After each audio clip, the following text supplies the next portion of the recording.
Aqsarayning 23 dekabr e'lon qilgan bayonotga asoslanganda, Amerika prezidenti Jo Bayden 23 dekabr kuni Uyg'ur majburiy emgakining oldini olish qonun loyihasiga imzo qo'ygan. Shuning bilan 16 dekabr prezident Baydenning imzo qo'yishi uchun Aqsarayga yo'llanganligi ilgari surilgan mazkur qonun loyihasi 23 dekabr kuni rasmiy qonunga aylangan. Aqsarayning bu vaqtda e'lon qilgan bayonotida mundaq deyilgan: 2021 yili 12 oyning 23 kuni prezident Xitoyning Xinjiang Uyg'ur avtonom rayonidan mahsulot import qilishni cheklaydigan va shundaqla shu rayondagi majburiy emgakda mas'uliyati bor chet ellik amaldorlarni jazolaydigan 6256 nomerli qonunni imzoladi. Bayonotda yana mazkur qonunning ro'yobga chiqishida rol o'ynagan Amerika Avam palatasining raisi Nancy Pelosi xonim, Kengash palatasining raisi Schumer, Avam palata a'zolaridan McGovern va Christopher Sims, Kengash palata a'zolaridan Jeff Merkley va Marco Rubioning bu jihatdagi xizmatlariga rahmat aytilgan. Amerika prezidenti Jo Bayden Twitterda Uyg'ur majburiy emgakining oldini olish qonun loyihasiga imzo qo'yganligini mo'no so'zlar bilan e'lon qilgan. Ben bugün iki partiya ortak bolgan Uyghur mecburi emgakning oldini olish qonun loyihasiga imzo qo'ydim. Amerika ta'minlash zanjiridagi Xinjiang va Xitoyning boshqa joylaridan kelgan mahsulotlarni o'z ichiga olgan barliq mahsulotlarning majburiy emgakdan xoli bo'lishiga kafolatlik qilish uchun qo'limizdagi barliq vositalarni ishlatishni davomlashtiramiz. Amerika Avam palatasining raisi Nancy Pelosi xonim o'zining Twitter sahifasida yozma e'lon qilib, Amerika prezidenti Jo Baydenning Uyg'ur majburiy emgakining oldini olish qonun loyihasiga imzo qo'yib, uni rasmiy qonunga aylantirishi majburiy emgakning oldini olish uchun qo'llangan kuchli tadbirdir degan. U yana mundaq deb yozgan: Xitoy hukumatining Uyg'urlar va boshqa musulmon asonliq millatlarga qarta berayotgan irqiy qirg'inchiligi dunyoning vijdoniga qilingan bir xiris. Shuningdek, Avam palatasi Xitoy kompartiyasining majburiy emgak ishlatganligining javobgarligini surishti qilish uchun 2 qatim qonun ma'qulladi.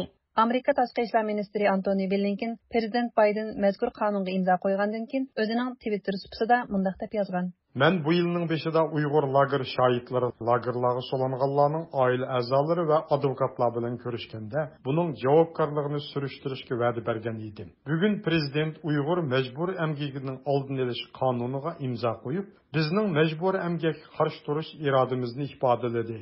Amerika Davlat Majlisi Xitoy ishlari komiteti o'zining Twitter sahifasida prezident Baydenning mazkur qonunga imzo qo'yganligini tabriklagan. Ular yana mundaq deb yozgan: Biz hukumat va aloqador taraflar bilan bizning axloqiy pozitsiyamizni ifodalaydigan Xinjiangdagi majburiy emgakka va irqiy qirg'inchilikqa chetishlik qonunining to'liq yo'lga qo'yilishida hamkorlashishni umid qilamiz. Amerika Kengash palata a'zosi Marco Rubio bu vaqtda maxsus bayonot e'lon qilgan bo'lib, bayonotida mundaq degan: Bu hozirga qadar Amerika hukumatı Xitoy kompartiyasining qulluq emgakiga javobgar bo'lish uchun qo'llangan eng muhim va eng unumli harakatdir. Bu bizning Beijing bilan bo'lgan munosabatimizni tubdan o'zgartirdi. Bu qonun yana Amerikaliklarning bilib bilmayla Xitoyda qulluq emgaki orqali ishlab chiqarilgan mahsulotlarni sotib olmasligiga kafolatlik qiladi. Men Bayden hukumati va xizmatdoshlarim bilan birlikda bu yangi qonunning yo'lga qo'yilishi va to'g'ri ijro qilinishiga kafolatlik qilish xizmatlarida hamkorlashishni xohlayman. Amerika Xalqaro diniy erkinlik komitetining muavin raisi Nuri Turkal apandi bu vaqtda radiomizning ziyoratini qabul qilib, mazkur qonunning ijro qilinishi haqida to'xtaldi.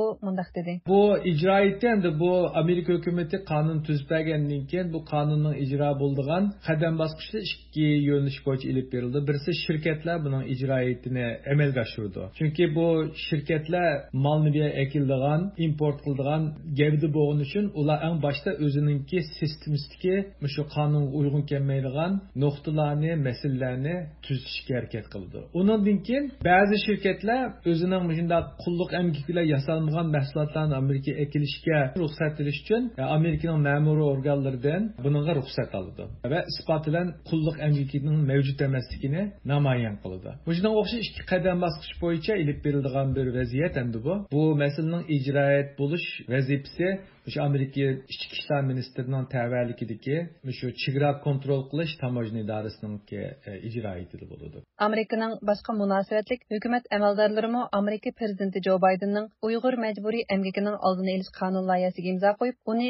rasmiy qonunga aylantirganligini o'zlarining rasmiy ijtimoiy aloqa suhbatlarida orqa-orqadan e'lon qilgan. Uyg'ur majburiy emgakining oldini olish qonun loyihasining rasmiy qonunga aylanganligi e'lon qilingandan keyin muhojiratdagi Uyg'urlar ijtimoiy taratqularda Amerikaning Uyg'ur Uyg'ur qirg'inchiligini to'xtatish uchun olgan bu tadbirning unumli bo'lishini umid qilganligini bildirishgan. Ular yana Xitoy hukumati tomonidan tutqun qilingandan keyin majburiy emgakka selinayotgan urug' tuqqanlarning ma'lumotlarini ijtimoiy taratqularda keng tarqatish orqali boshqa demokratik davlatlarni Amerikaga o'xshash amaliy harakat qo'llanishga chaqiriq qilgan. Dunyo Uyg'ur qurultiyi o'zining ijtimoiy to'g'risida mazkur qonun loyihasining rasmiy qonunga aylanganligini qizg'in tabriklagan. Dunyo Uyg'ur qurultiyining raisi Dolqin Aysa apandi bu haqda radiomizning ziyoratini qabul qilib mundaq dedi. Prezident Jo Baydenning Uyg'ur majburiy emgakni cheklash qonun loyihasiga bugun rasmiy qo'l qo'yib, buning qonun bo'lib amallanishi tarixiy bir hodisa.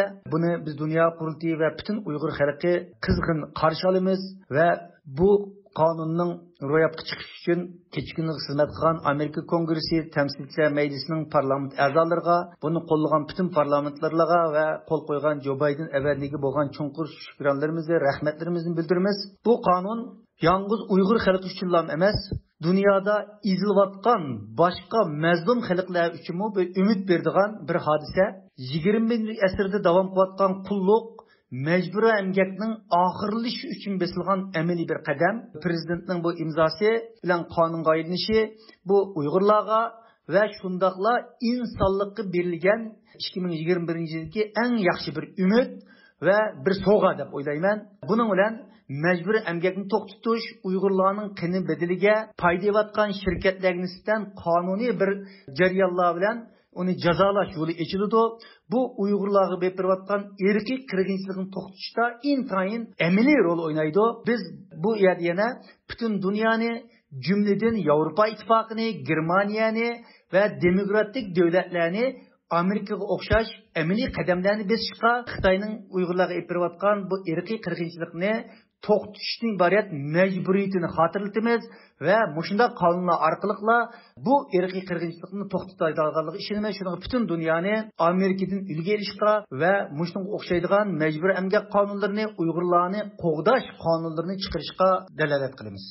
Uyg'ur kishilik huquq qurilishi, Uyg'ur harakati tashkiloti qatorliq Uyg'urlarning muhojiratdagi tashkilotlarimi bu munosabat bilan orqa-orqadan bayonot e'lon qilib, mazkur qonun loyihasining rasmiy qonunga aylanganligini tabriklashgan. Oxirida Nuri Turkal apandi yana mazkur qonunning ahamiyati haqida to'xtalib o'tdi. Bu qonunni, buning ahamiyatini oddiy so'z bilan tasvirlash pek tez. Tijoriy dunyosini va Amerika iste'molchilarining bulg'angan iste'mol buyumlarini Uyg'urlarning qulluq emgakini to'xtatish orqali hal bo'ladigan bir masala.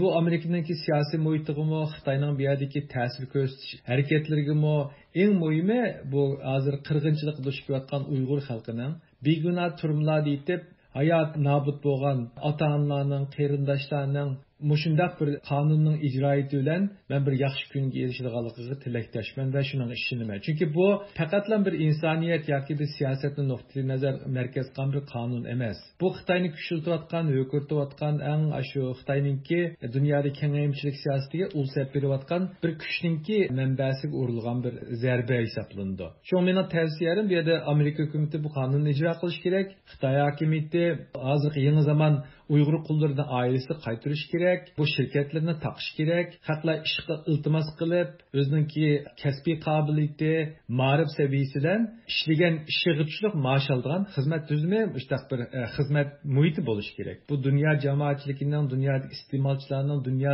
iqtisodiy sog'lomligining qanday davom qilishiga munosabatli masala. Shuning buni har tarafdan Uyg'urlar, Amerika hukumati, Xitoy hukumati, tijoriy dunyo va boshqa madaniyat dunyo davlatlar hammasi nayt jiddiy qarab hal qiladigan bir muhim masala.